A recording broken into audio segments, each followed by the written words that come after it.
Hello, bachcho. Let's read the given question. The question says calculate the ratio of electrostatic to gravitational force between two electrons placed at a distance, certain distance in air, given that ME, that is mass of electron, 9.1 10 raised to minus 31 kg, charge on electron as 1.6 10 raised to minus 19 coulomb, and universal gravitational constant 6.6 10 raised to minus 11 Newton meter square per kg square.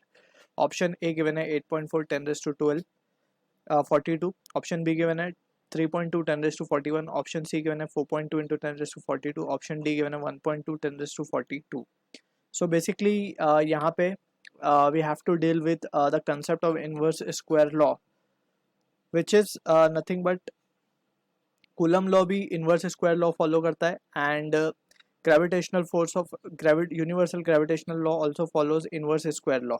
So inverse square law की जब हम बात करते हैं, inverse square law कि जब हम बात करते हैं, सो वी मीन कि एनीथिंग यहाँ पे जैसे फोर्स की बात हो रही है तो force is inversely proportional to square of the distance, right. जैसे जैसे डिस्टेंस बढ़ेगा, जैसे अगर डिस्टेंस डबल हो जाए, सो जो फोर्स है वो हमारा 4 टाइम डिवाइड हो जाएगा, राइट.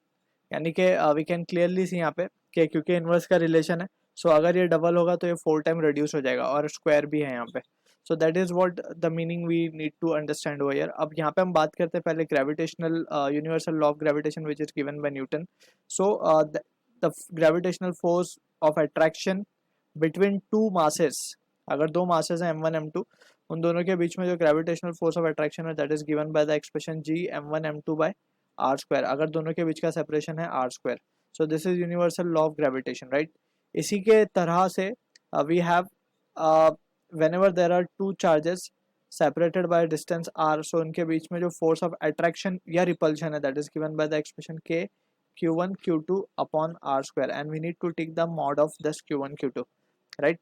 so ये है electrostatic force और ये है gravitational force.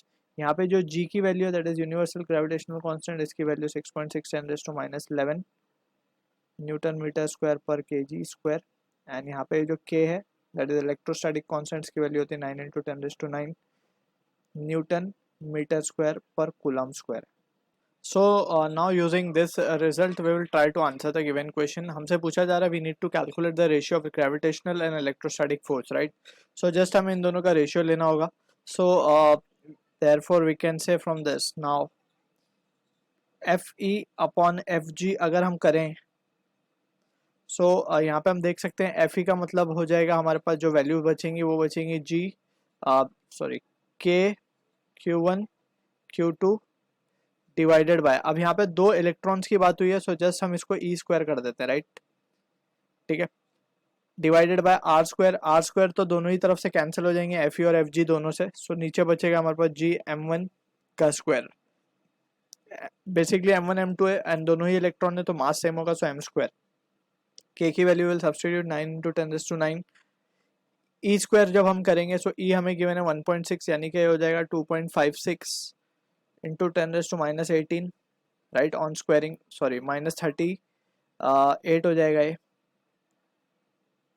डिवाइडेड बाय जी हमारे पास है 6.6 10 raised to minus 11 into M square जब हम करेंगे, सो 9.1 का square that will be equals to 82.81 into 10 raised to minus 62.